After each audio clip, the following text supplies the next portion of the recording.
Dubai community development authority പുറത്തിറക്കിയ പുതിയ family centric social agenda ദുബായിയുടെ സാമൂഹിക ഘടനയിൽ വലിയ മാറ്റങ്ങൾ ലക്ഷ്യം വെച്ചിട്ടുള്ളതാണ്. ദുബായ് സോഷ്യൽ അജണ്ട 33യുടെ ഭാഗമായി നടപ്പിലാക്കുന്നതാണ് ഈ പദ്ധതികൾ.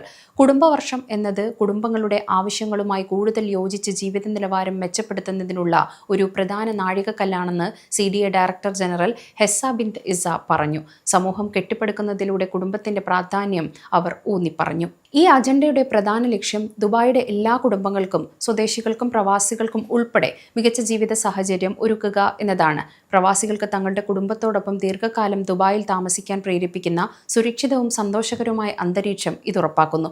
കുട്ടികൾക്ക് മികച്ച വിദ്യാഭ്യാസവും ആരോഗ്യ സൗകര്യങ്ങളും എത്തുന്ന രീതിയിലാണ് ഇതിന്റെ ക്രമീകരണം. ദുബായ് സോഷ്യൽ അജണ്ടയിൽ കുട്ടികളുടെ സംരക്ഷണത്തിന് വലിയ പ്രാധാന്യമാണ് നൽകുന്നത്. പ്രവാസികളായ മാതാപിതാക്കൾക്ക് തങ്ങളുടെ കുട്ടികളെ സുരക്ഷിതമായ ഡേ കെയറിലും സ്കൂളുകളിലും വിടാനുള്ള സംവിധാനം കൂടുതൽ കർശനവും ഗുണമേന്മയുള്ളതുമാക്കും. കുട്ടികൾക്കെതിരെയുള്ള അതിക്രമങ്ങൾ തടയുന്നതിനും അവരുടെ മാനസികാരോഗ്യം മെച്ചപ്പെടുത്തുന്നതിനുമുള്ള പദ്ധതികൾ പ്രവാസി കുടുംബങ്ങൾക്കും വലിയ ആശ്വാസമാകും. പ്രവാസി കുടുംബങ്ങൾക്കൊപ്പം താമസിക്കുന്ന പ്രായമായവർക്കും ഭിന്നശേഷിയുള്ളവർക്കും പ്രത്യേകം പരിഗണന ഈ അജണ്ട ഉറപ്പു നൽകുന്നു. അവർക്ക് ആവശ്യമായ സാമൂഹിക സേവനങ്ങളും ക്ലബ്ബുകളും വിനോദ സൗകര്യങ്ങളും വർദ്ധിപ്പിക്കും. ഇത് പ്രവാസികൾക്ക് തങ്ങളുടെ മാതാപിതാക്കളെ ദുബായിൽ കൂടെ താമസിപ്പിക്കാനുള്ള ആശ്വാസം നൽകുന്നു. ജോലി സമ്മർദ്ദവും സാമ്പത്തിക ബുദ്ധിമുട്ടുകളും നേരിടുന്ന പ്രവാസി കുടുംബങ്ങൾക്കായി കൂടുതൽ സോഷ്യൽ കൗൺസിലിംഗ് സേവനങ്ങൾ ലഭ്യമാക്കാൻ CDA ലക്ഷ്യം വെക്കുന്നു. കുടുംബ ബന്ധങ്ങളിലെ തകർച്ച ഒഴിവാക്കാനും ദമ്പതികൾക്കിടയിൽ പ്രശ്നങ്ങൾ പരിഹരിക്കാനും ആവശ്യമായ സപ്പോർട്ട് സിസ്റ്റം ഡിജിറ്റൽ പ്ലാറ്റ്ഫോമുകൾ വഴി എളുപ്പത്തിൽ ലഭ്യമാക്കും. ദുബായിലെ വിവിധ രാജ്യക്കാരായ പ്രവാസികളെ പ്രാദേശിക സാമൂഹികമായി കൂടുതൽ അടുപ്പിക്കാൻ ലക്ഷ്യമിട്ടിട്ടുള്ള പരിപാടികൾ ഈ അജണ്ടയുടെ ഭാഗമാണ്.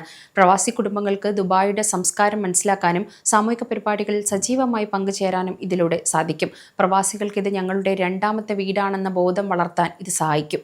ഈ അജണ്ടയുടെ ഭാഗമായി പുതിയ നിയമങ്ങളും ഡിജിറ്റൽ സേവനങ്ങളും CDA ഉടൻ പുറത്തിറക്കും. കുടുംബങ്ങൾക്കായുള്ള ആനുകൂല്യങ്ങളും സേവനങ്ങളും അറിയാൻ CDAയുടെ ഔദ്യോഗിക ആപ്പ് അല്ലെങ്കിൽ വെബ്സൈറ്റ് സ്ഥിരമായി ശ്രദ്ധിക്കുന്നത് നന്നായിരിക്കും. 2025 കമ്മ്യൂണിറ്റി തലത്തിൽ നടപ്പിലാക്കിയ പ്രധാന പ്രവർത്തനങ്ങൾ അധികൃതർ വിലയിരുത്തി. ഇതിന്റെ തുടർച്ചയായി വരാനിരിക്കുന്ന വർഷങ്ങളിൽ കുടുംബങ്ങളെ കേന്ദ്രീകരിച്ചുള്ള കൂടുതൽ പദ്ധതികൾ കൊണ്ടുവരാൻ തീരുമാനിച്ചു. സമൂഹത്തിൽ മാറ്റങ്ങൾ കൊണ്ടുവരാൻ മജ്‌ലിസുകളെ കൂടുതൽ ശക്തമാക്കാനും തീരുമാനിച്ചിട്ടുണ്ട്. സന്നദ്ധ സംഘടനകളെയും സാമൂഹിക പ്രവർത്തകരെയും സഹായിക്കുന്നതിലൂടെ കുടുംബങ്ങളിൽ കൂടുതൽ സ്ഥിരതയും ഐക്യവും ഉറപ്പാക്കും. വെറുതെ സഹായങ്ങൾ നൽകുന്ന പഴയ രീതിക്ക് പകരം കുടുംബങ്ങളെയും വ്യക്തികളെയും സ്വന്തം കാലിൽ നിൽക്കാൻ സഹായിക്കുന്ന രീതിയിലേക്ക് പ്രവർത്തനങ്ങൾ മാറും. കുടുംബങ്ങളുടെ കെട്ടുറപ്പും സുരക്ഷിതത്വവും മുൻഗണന നൽകുന്ന ഒരു മികച്ച സാമൂഹിക വ്യവസ്ഥിതി ദുബായിൽ വളർത്തിയെടുക്കുക എന്നതാണ് ഈ പുതിയ നീക്കത്തിന്റെ ലക്ഷ്യം. സമയം മലയാളം വാർത്തകൾ ഇനി ടൈംസ് ഓഫ് ഇന്ത്യ സൂപ്പർ ആപ്പിലും. ഇതിനായി പ്ലേ സ്റ്റോറിൽ നിന്നോ ആപ്പ് സ്റ്റോറിൽ നിന്നോ times of India app install ചെയ്യൂ. മലയാളം ഭാഷ തിരഞ്ഞെടുക്കൂ. വാർത്തകൾ ആസ്വദിക്കാം. എല്ലാം ഇനി സമയത്തിൽ.